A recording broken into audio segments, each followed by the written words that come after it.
Hi hello வணக்கம் friends, இது உங்கள் உலகப்பட்டகம் சேனல். நான் உங்கள் ராஜ்.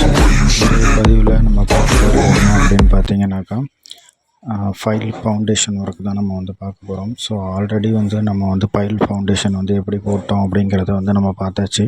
ஸோ இப்போ பைல் ஒர்க்கு முடிஞ்சு நம்ம அடுத்தது ஃபவுண்டேஷன் போட போகிறோம்.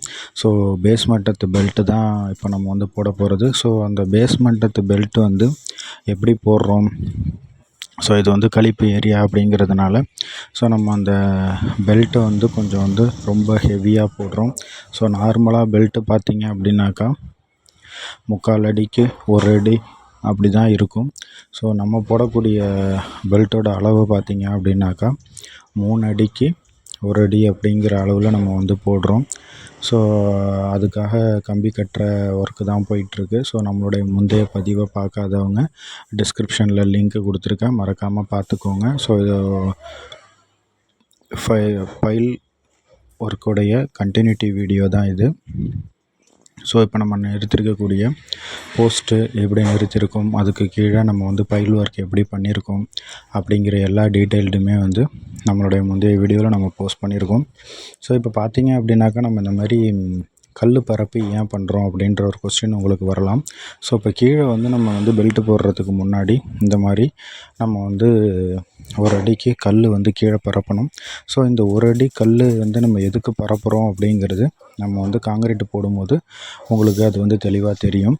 ஸோ இப்படி நம்ம கல் பரப்புறதுனால நமக்கு மேலே போடக்கூடிய பீம் நமக்கு கீழே உட்காராது. ஸோ ரெண்டாவது, இந்த பீமை நம்ம பில்லர் போஸ்ட்டில் கோத்துருவோம். ஸோ கம்பி அதை எப்படி போட்டிருக்காங்கன்னு பார்த்தீங்கன்னா உங்களுக்கே தெரியும். ஸோ இப்போ இந்த கிராஸ் பீம் நான் ஆல்ரெடி முன்னாடி சொன்ன மாதிரி ஒரு பில்லரையும் நம்ம ஜாயின் பண்ணுவாங்க. ஸோ எல்லா பில்லரும் தனித்தனியாக போட்டு ஒரு பில்லரையும் நம்ம இந்த கிராஸ் பெல்ட்டோட ஜாயிண்ட்டு பண்ணுவாங்க. ஸோ இந்த பெல்ட்டு பீமுடைய சப்போர்ட்டில் இருக்கும். ஸோ ஒரு போஸ்ட்டும் இந்த பெல்ட்டோட ஜாயிண்ட்டாக இருக்கும். ஸோ இதுதான் பேஸ்மெண்ட் பெல்ட்டு அப்படின்னு சொல்லுவாங்க. ஸோ ஒரு கட்டிடத்தினுடைய அடித்தளம், அஸ்திவாரம் அப்படிங்கிறது ரொம்ப ஸ்ட்ராங்காக இருக்கணும். ஸோ ஸ்ட்ராங் ஃபவுண்டேஷன் இருந்தால் தான் நமக்கு பில்டிங் ரொம்ப நாளைக்கு நிலச்சி இருக்கும். ஸோ அதுக்காக நம்ம போடக்கூடிய ஃபவுண்டேஷனை ரொம்ப ஹெவியாக போட்டுக்கலாம். ஸோ அந்த ஒர்க்கு தான் நமக்கு இப்போ போயிட்டுருக்கு. ஸோ காங்கிரீட்டுக்கு உண்டான மண், ஜல்லி இதெல்லாம் நமக்கு இறங்கிருச்சு. ஸோ இப்போ இந்த கம்பி என்ன கம்பி போட்டிருக்காங்க அப்படின்னு பார்த்தீங்கன்னா, 4 கார்னர்லேயும் போடக்கூடிய கம்பி. ஸோ நம்ம யூஸ் பண்ணியிருக்க கம்பி 4 கார்னர்லேயும் பார்த்தீங்கன்னா 16 mm கம்பி. அதுக்கப்புறம் பார்த்தீங்கன்னா அதுக்கு குறுக்க ஒரு கம்பி வரும்.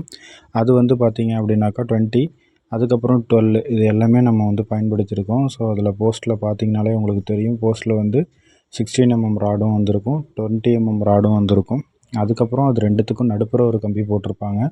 அது பார்த்திங்கன்னா 12ல் வந்திருக்கும்.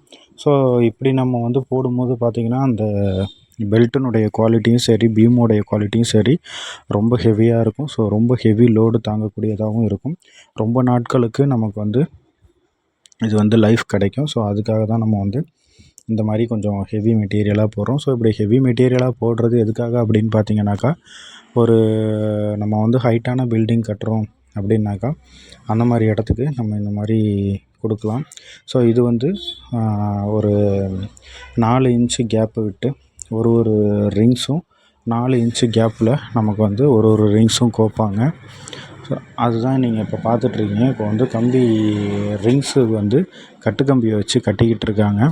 ஸோ ஒரு ரிங்ஸும் நமக்கு நம்ம மனிதர்களுடைய எலும்புகள் மாதிரி ஒரு ரிங்ஸும் நமக்கு அந்த பில்லருக்கு ஸ்ட்ரென்த்து சேர்க்குறதுக்கு தான் இந்த ரிங்ஸ் கட்டுறது. இதுதான் நமக்கு ஒரு பிடிமானத்தையும் ஒரு வலுவையும் அந்த போஸ்ட்டுக்கு கொடுக்கும். ஸோ இப்போ அந்த போஸ்ட்டு எப்படி ரிங்ஸை வளைச்சி அதை கட்டுக்கம்பி வச்சு கட்டுறாங்க அப்படிங்கிறத பார்க்குறீங்க.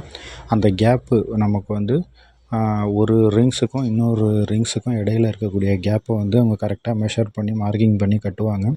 ஸோ இப்போ அதெல்லாம் போஸ்ட்டு நமக்கு ரிங்ஸ்லாம் கட்டி முடித்தாச்சு. இப்போ பலவை அணைச்சி காங்கிரீட் போடுறதுக்காக இந்த பலவை அணைச்சிட்ருக்காங்க.